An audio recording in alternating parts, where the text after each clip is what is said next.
Pro Group Management. Workers' comp that works for you. This is 7 at 7 from the Las Vegas Review-Journal. Good evening, I'm Jen Ah. Thanks for joining us on 7 at 7. In our top story, sponsored by Carnegie Heights, a Las Vegas Valley father is speaking out after he was briefly sought by police in their investigation involving a slain child found along State Route 160, only to be cleared hours later. Review-Journal's Renee Summerhour has more from the father. Good evening, Renee. Good evening, Jen. In an interview with the Review-Journal, Jose Montes says he wants formal apologies from those who accused him of killing his son. He says his rights were taken away and his reputation tarnished. I kept on asking them, what am I being accused of? What am I being accused? No answers. Just shut up. You know what you did. That's what they were telling me. I mean, to a limit, I knew about it because I was able to get some kind of signal, and I was like, you have my sons. How can you blame me for something? Go talk to them. Those are my sons. The bizarre series of events started when hikers discovered a boy's remains last Friday morning. Police released a sketch of the child and held a news conference Saturday to announce the homicide investigation and that the boy's mother had identified the child and that she had last seen him with his father. A frantic search ensued, only to find Jose, Eden, and the 8-year-old alive camping in the Utah wilderness. They now plan to file litigation in the case. Lieutenant Spencer with Metro is asking anyone with information about the homicide to contact police. Jen? In other news, remember the man accused of killing his girlfriend's toddler? Prosecutors will reportedly decide whether or not to pursue the death penalty. 27-year-old Terrell Rhodes pleaded not guilty in court today. According to police, Rhodes first told them 2-year-old Amari Nicholson was kidnapped, then later confessed to killing the toddler after he wet himself. Over in West Las Vegas, state wildlife officials had to, unfortunately, euthanize a mountain lion after struggling to capture it. It happened on the Allegiant at Flamingo apartment complex. The issue of rogue mountain lions has arisen multiple times. Here's video of another one approaching someone's home in Summerlin. Experts say this issue will continue as long as the drought does, with wild animals searching for food in neighborhoods. Also, Nevada's eviction moratorium ended on Monday. However, the CDC moratorium is still in place to assist tenants struggling with their rents. Tenants who are eligible under the CDC moratorium can just simply fill out a CDC declaration form, which they can find on the CDC's website. They then deliver it to their landlord, and that kind of serves as essentially protection from being evicted. The CDC moratorium expires on June 30th. Now to your business news, sponsored by Bank of Nevada, Bank on Accountability. Get ready to see a new development downtown. The White Cross building used to be Vicky's Diner and the White Cross Market, and now it's getting ready for a $20 million renovation to look like this. Developer Jonathan Carmani expects construction to start in September, with work finishing up in 2022.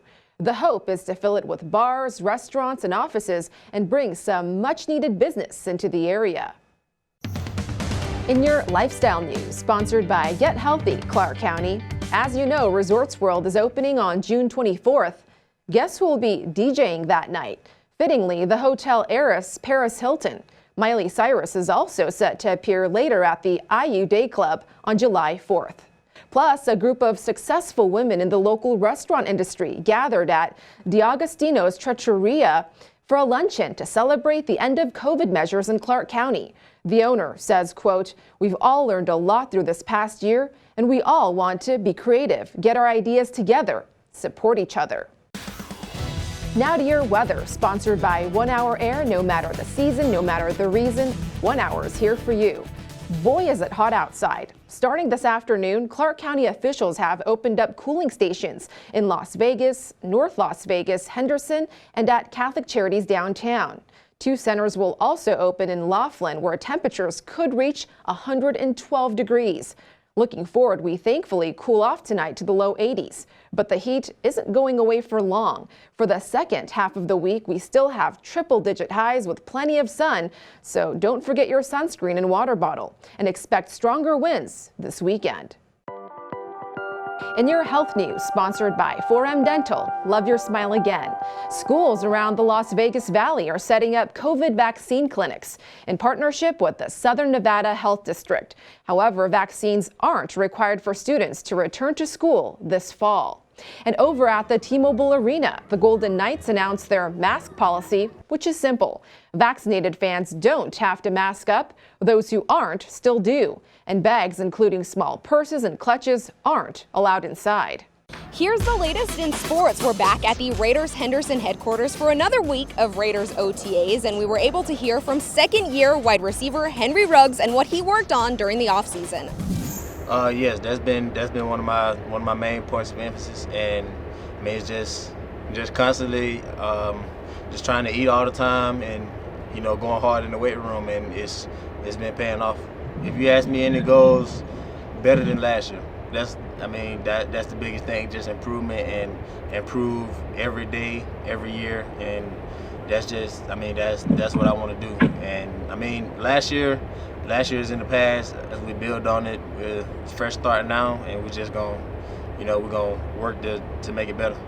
Sports betting sponsored by Las Vegas Paiute Tribal Smoke and Cigar Shop. John Rahm is the 11-1 favorite at the Westgate for the PGA Tour's Memorial Tournament starting Thursday in Dublin, Ohio. Rory McIlroy, Jordan Spieth, and Justin Thomas are the second choices at 16-1. Handicapper Wes Reynolds won with Jason Kokrak at 62-1 last week, and this week he is backing Tony Finau and Corey Connors, among others. Read a full tournament preview with all of his selections on lvrj.com.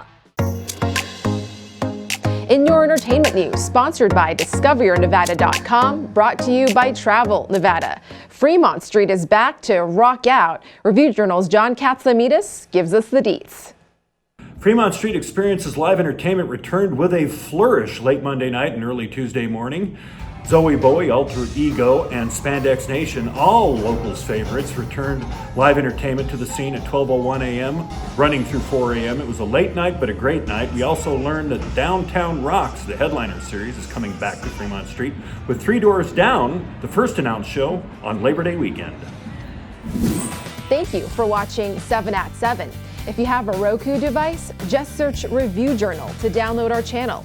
Watch Las Vegas breaking news streaming live on your OTT device. We'll see you back here tomorrow for 7 at 7.